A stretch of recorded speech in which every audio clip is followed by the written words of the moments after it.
আমাদের মনে রাখতে হবে যে একটি সরকার কিভাবে কাজ করে, সেই সরকারের ধারাবাহিকতায় পরিবর্তন অবশ্যম্ভাবী।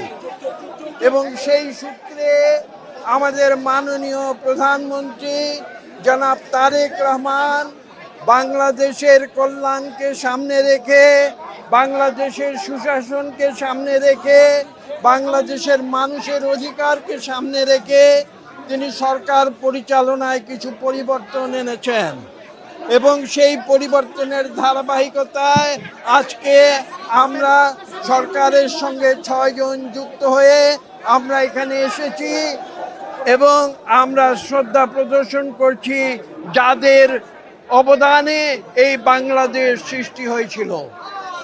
আপনাদের একটি কথা মনে রাখতে হবে, বিএনপি এমন একটি রাজনৈতিক দল যারা মানুষের অধিকারে বিশ্বাস করে, যারা গণতন্ত্রে বিশ্বাস করে।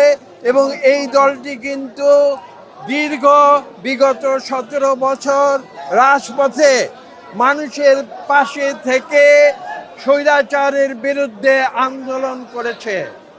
এবং সর্বশেষ পর্যায়ে আপনারা জানেন, যখন ছাত্র জনতা রাজপথে নেমে এসেছে একটি বৈষম্যহীন, একটি শোষণবিহীন সমাজ সৃষ্টি করার জন্যে, সেখানে বিএনপি তাদের দীর্ঘ 17 বছরের সেই আন্দোলনের ফসল হিসাবে স্বৈরাচারী সরকার দেশ ছেড়ে পালিয়ে যেতে বাধ্য হয়েছে।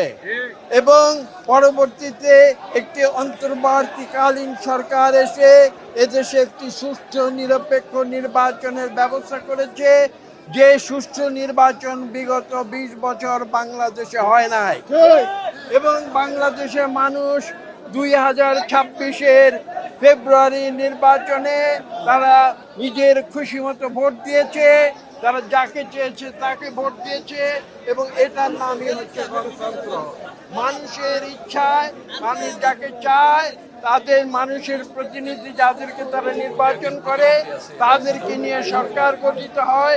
এবং সেই সরকারের নেতৃত্ব দিচ্ছেন আজকে আমাদের নেতা বাংলাদেশের প্রধানমন্ত্রী জনাব তারেক রহমান।